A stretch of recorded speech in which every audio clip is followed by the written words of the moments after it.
തദ്ദേശ തെരഞ്ഞെടുപ്പിന്റെ രണ്ടാം ഘട്ട വോട്ടെടുപ്പ് പുരോഗമിക്കുന്നു. വോട്ടെടുപ്പ് നടക്കുന്ന തൃശൂർ മുതൽ കാസർഗോഡ് വരെയുള്ള 7 ജില്ലകളിൽ മികച്ച പോളിംഗാണ് ഉച്ചവരെ രേഖപ്പെടുത്തിയത്. മുഖ്യമന്ത്രി പിണറായി വിജയൻ അടക്കമുള്ളവർ രാവിലെ തന്നെ വോട്ട് രേഖപ്പെടുത്തി. വിവരങ്ങളുമായി KC ഉണ്ണികൃഷ്ണൻ ചേരുന്നു. ഉണ്ണികൃഷ്ണൻ, തദ്ദേശ തെരഞ്ഞെടുപ്പിന്റെ രണ്ടാം ഘട്ട വോട്ടെടുപ്പ് പുരോഗമിക്കുന്നു. ഉച്ചയോടടുക്കുമ്പോൾ എത്രത്തോളമാണ് പോളിംഗ് ശതമാനം? തീർച്ചയായും രണ്ടാം ഘട്ട വോട്ടെടുപ്പ് പുരോഗമിക്കുകയാണ്. മിക്ക ജില്ലകളിലും 50% പിന്നിട്ടിരിക്കുന്നു എന്നതാണ് ഏറ്റവും പ്രധാനമായും പറയേണ്ട ഒരു കാര്യം. തൃശ്ശൂർ മുതൽ കാസർഗോഡ് വരെയുള്ള ജില്ലകളിലാണ് വോട്ടെടുപ്പ് പുരോഗമിക്കുന്നത്. എന്തായാലും വലിയ പ്രതീക്ഷയിൽ തന്നെയാണ് മുന്നണികൾ ഉള്ളത് എന്ന് തന്നെയാണ് പറയേണ്ടത്. ആ രീതിയിൽ രാവിലെ തന്നെ നീണ്ട നിരയെല്ലാം തന്നെ ഈ ബൂത്തുകൾക്ക് മുമ്പിൽ ഉണ്ടായിരുന്നു എന്നതാണ് എടുത്തു പറയേണ്ട ഒരു കാര്യം. എന്തായാലും കൂടുതൽ ആളുകൾ രാവിലെ തന്നെ വോട്ട് ചെയ്യാനായി എത്തുന്നൊരു കാഴ്ചയാണ് കണ്ടത്. ആ രീതിയിൽ വലിയ പ്രതീക്ഷയെല്ലാം തന്നെ മുന്നണികളെല്ലാം തന്നെ ഇപ്പോൾ തന്നെ മുന്നണികൾക്കുണ്ട് എന്നതും കൂടി എടുത്തു പറയേണ്ട ഒരു കാര്യമാണ്. ഇതിനിടയിൽ തൃശ്ശൂർ നെടുപുഴയിൽ കള്ളവോട്ട് പരാതി ഉയർന്നിരുന്നു. എന്തായാലും അവിടെ വലിയ രീതിയിലുള്ള ഒരു പ്രശ്നമായി തന്നെ കള്ളവോട്ട് പരാതി ഉണ്ടായെന്നതാണ് പറയേണ്ട ഒരു കാര്യം. കൂടാതെ കണ്ണൂർ മൊറാടിയിൽ വോട്ട് ചെയ്യാനെത്തിയ ആൾ കുഴഞ്ഞു വീണ് മരിക്കുന്നൊരു സ്ഥിതിയുണ്ടായി. തൃശ്ശൂർ വലക്കാവിൽ പോളിംഗ് ബൂത്തിൽ തേനീച്ചാക്രമണത്തിൽ നിരവധി പേർക്ക് പരിക്കേക്കുന്ന ഒരു സ്ഥിതിയും ഉണ്ടായി. ആ രീതിയിൽ ചില സംഭവങ്ങളും ഈ വോട്ടെടുപ്പ് ദിനത്തിൽ ഉണ്ടായെന്നതാണ് പറയേണ്ടത്. അതോടൊപ്പം തന്നെ പ്രമുഖരെല്ലാം തന്നെ രാവിലെ തന്നെ വോട്ട് ചെയ്യാനെത്തി. മുഖ്യമന്ത്രി പിണറായി വിജയൻ അടക്കമുള്ള നേതാക്കൾ, പി ജയരാജൻ, EP ജയരാജൻ അടക്കമുള്ള നേതാക്കൾ, ഇടതുപക്ഷത്തിൻ്റെ നേതാക്കളെല്ലാം തന്നെ രാവിലെ തന്നെ വോട്ട് ചെയ്യാനെത്തി. UDF നേതാക്കളും രാവിലെ തന്നെ വോട്ട് ചെയ്യാനെത്തി.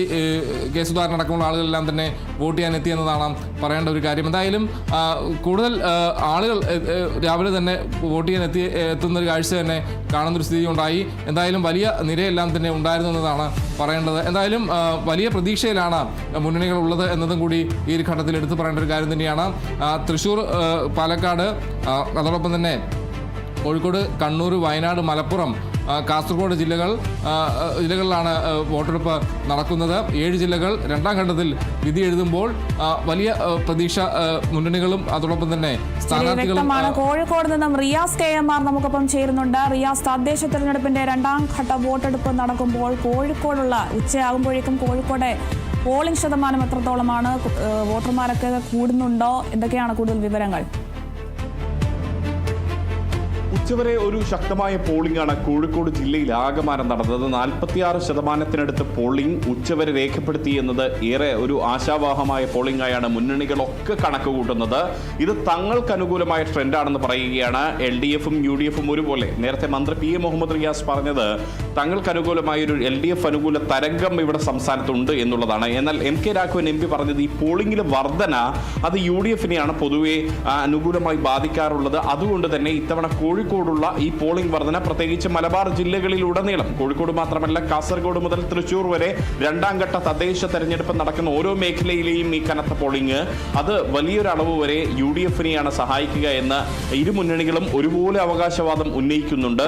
ഇത് ആർക്കായിരിക്കും ഈ ട്രെൻഡ് അനുകൂലമായി വരിക എന്നുള്ളത് പോളിംഗ് ഒക്കെ കഴിഞ്ഞ് അതിനുശേഷമുള്ള കണക്ക് കൂട്ടലുകളിൽ മാത്രമാണ്, കൂട്ടിക്കിഴകളിൽ മാത്രമാണ് നമുക്ക് ഇപ്പോൾ വ്യക്തമാവുക. എന്തായാലും ഇതൊരു ആശാവഹമായ ഒരു പോളിംഗ് തന്നെയാണ്. ജനാധിപത്യത്തെ സംബന്ധിച്ച് ഏറ്റവും മനോഹരമായൊരു കാഴ്ചയാണ് നമുക്ക് കാണാൻ സാധിക്കുന്നത്. രാവിലെ മുതൽ തന്നെ ഓരോ പോളിംഗ് ബൂത്തിന് മുൻപിലും നീണ്ട വോട്ടർമാരുടെ നിരയുണ്ടായി എന്നുള്ളതും എല്ലാവരും വോട്ട് ചെയ്യാൻ താല്പര്യം പ്രകടിപ്പിച്ച് തദ്ദേശ തെരഞ്ഞെടുപ്പിൽ രംഗത്ത് വന്നു എന്നുള്ളതൊക്കെ നമുക്ക് ഏറെ ആ ഒരു ജനാധിപത്യത്തിന് പ്രതീക്ഷ നൽകുന്നതാണ്. മുന്നണികളെ സംബന്ധിച്ചും ഇത് അവരുടെ ആത്മവിശ്വാസം വർദ്ധിപ്പിക്കുന്നതാണ്. പക്ഷേ ഇത് ആർക്ക് അനുകൂലമായി വരുമെന്നുള്ളത് കാത്തിരുന്ന് കാണേണ്ട ഒരു കാര്യമാണ്. 46% കോഴിക്കോട് ഉച്ചയോടുകൂടി പോളിംഗ് ഉണ്ടാകുന്നു.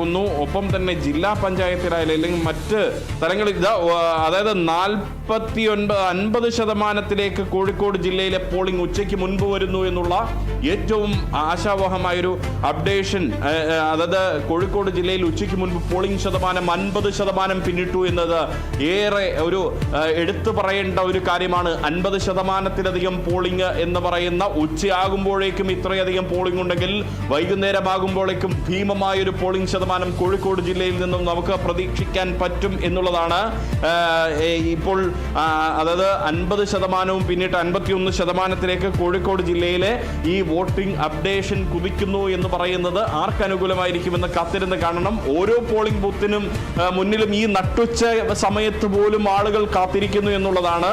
സാധാരണ ഉച്ചയാകുമ്പോൾ ആളുകളുടെ എണ്ണം കുറയാറുണ്ട്. പക്ഷേ ഈ ഉച്ച സമയത്തും ആളുകൾ പോളിംഗ് ബൂത്തിനു മുൻപിൽ ഈ കനത്ത വേനൽ ചൂട് അതുണ്ടായിട്ട് പോലും ആളുകൾ അതിനെയൊക്കെ അവഗണിച്ചുകൊണ്ട് ഇവിടെ കാത്തു നിൽക്കുന്നത് ആർക്കായിരിക്കും അനുകൂലം എന്നുള്ളത് കാത്തിരുന്ന് കാണേണ്ട കാര്യമാണ്. 50% മുകളിൽ കോഴിക്കോട് ജില്ലയിലെ പോളിംഗ് പോകുമ്പോൾ മലബാർ ജില്ലകളിലെ പ്രത്യേകിച്ച് വടക്കൻ കേരളത്തിലെ ഈ രണ്ടാം ഘട്ട തെരഞ്ഞെടുപ്പ്, അതായത് കേരളത്തിലെ തദ്ദേശ സ്വയംഭരണ തെരഞ്ഞെടുപ്പിലെ രണ്ടാം ഘട്ട പോളിംഗ് വലിയൊരു കുതിപ്പാണ് നൽകുന്നത്. ഇത് ജനങ്ങൾ ഒറ്റക്കെട്ടായി പോളിംഗ് ബൂത്തിലേക്ക് ഇറങ്ങുന്നു. അത് സർക്കാരിന്റെ ക്ഷേമ പ്രവർത്തനങ്ങൾക്കുള്ള അംഗീകാരമാണോ, അതല്ല ഇനി UDF പ്രതിപക്ഷം പറയുന്നത് പോലെ ഭരണവിരുദ്ധ വികാരത്തിനെതിരെ ജനങ്ങൾ ഒറ്റക്കെട്ടായി ആഞ്ഞടിക്കാൻ തീരുമാനിച്ചു വരുന്നതാണോ തുടങ്ങിയ കാര്യങ്ങളെല്ലാം തന്നെ കണ്ടറിയേണ്ട കാര്യമാണ്. അതിനിടെ കോഴിക്കോട് കോർപ്പറേഷനിൽ 3 മുന്നണികളും ഒരുപോലെ പ്രതീക്ഷ പങ്കുവയ്ക്കുന്നു. അതുകൊണ്ട് തന്നെ ഈ ഒരു പോളിംഗ് ശതമാനം, കോഴിക്കോട് ജില്ലയിൽ ആകമാനമുള്ള പോളിംഗ് ശതമാനം ഏത് മുന്നണിക്ക് അനുകൂലമായിരിക്കും? ഈ കഴിഞ്ഞ 50 വർഷത്തെ ചരിത്രം ഇത്തവണയും കോഴിക്കോട് കോർപ്പറേഷനിൽ LDF ആവർത്തിക്കുമോ, അതല്ല UDF പറയുന്നത് പോലെ അട്ടിമറി വിജയത്തിന്റെ ഒരു സാധ്യത ഇത്തവണ ഉണ്ടാകുമോ എന്നുള്ളത് കണ്ടറിയേണ്ട കാര്യം തന്നെയാണ്. അതിനപ്പുറത്തേക്ക് BJP അവകാശപ്പെടുന്നത് പോലെ അവർ കറുത്ത കുതിരകളാകാൻ ഇനി ജനങ്ങൾ അവർക്ക് മാറി ചിന്തിച്ചുകൊണ്ട് വോട്ട് ചെയ്യുന്നതാണോ തുടങ്ങിയ കാര്യങ്ങളെല്ലാം തന്നെ വരുന്ന മണിക്കൂറുകളിലെ പോളിംഗ് ശതമാനത്തിൽ നിന്നാണ് നമുക്ക് വ്യക്തമാകുക. ചിലയിടത്ത് യന്ത്ര തകരാറുകൾ പോലുള്ള ചില കാര്യങ്ങൾ ഉണ്ടായതൊഴിച്ചാൽ കോഴിക്കോട് ജില്ലയെ സംബന്ധിച്ച് അനിഷ്ട സംഭവങ്ങളൊന്നും ഉണ്ടായിട്ടില്ല. പക്ഷേ കണ്ണൂരിൽ പരിയാരത്ത് ഈ ഒരു UDF സ്ഥാനാർത്ഥിക്ക് മർദ്ദനമേൽക്കുന്ന ഒരു സാഹചര്യം ഉണ്ടായിരുന്നു. കണ്ണൂരിൽ തന്നെ മൊറാഴയിൽ ഒരു വോട്ടർ വോട്ട് ചെയ്യാനെത്തിയപ്പോൾ സുധീഷ് എന്ന് പറയുന്ന ലോട്ടറി വിൽപ്പനക്കാരനായ സുധീഷ്, ആരോഗ്യ പ്രശ്നങ്ങളുള്ള സുധീഷ് വോട്ട് ചെയ്യാനുള്ള ശ്രമത്തിനിടെ കുഴഞ്ഞു വീണ് മരിക്കുന്ന ഒരു സാഹചര്യം ഉണ്ടായത് ഒഴിച്ചു കഴിഞ്ഞാൽ വോട്ടിംഗ് എല്ലാം തന്നെ മലബാറിനെ സംബന്ധിച്ചും വളരെയധികം സമാധാനപൂർണ്ണമാണ്, ശാന്തപൂർവമാണ്. ജനങ്ങൾ കൂടുതലായി പോളിംഗ് ബൂത്തുകളിലേക്ക് എത്തുന്നു. ഉച്ച കഴിഞ്ഞ് എന്തായിരിക്കും എന്നുള്ള സ്ഥിതി നമുക്ക് വരുന്ന മണിക്കൂറുകളിലാണ് അറിയാൻ കഴിയുക. ശരി, വ്യക്തമാണ്. തദ്ദേശ തെരഞ്ഞെടുപ്പിന്റെ രണ്ടാം ഘട്ട വോട്ടെടുപ്പ് പുരോഗമിക്കുകയാണ്. വോട്ടെടുപ്പ് നടക്കുന്ന തൃശൂർ മുതൽ കാസർഗോഡ് വരെയുള്ള 7 ജില്ലകളിൽ മികച്ച പോളിംഗാണ് ഉച്ചവരെ രേഖപ്പെടുത്തിയത്. മുഖ്യമന്ത്രി പിണറായി വിജയൻ അടക്കമുള്ളവർ രാവിലെ തന്നെ വോട്ട് രേഖപ്പെടുത്തിയിട്ടുണ്ട്. കൂടുതൽ വിവരങ്ങൾ നൽകിയത് KC ഉണ്ണികൃഷ്ണനും കോഴിക്കോട് നിന്ന് റിയാസ് KM-റുമാണ്.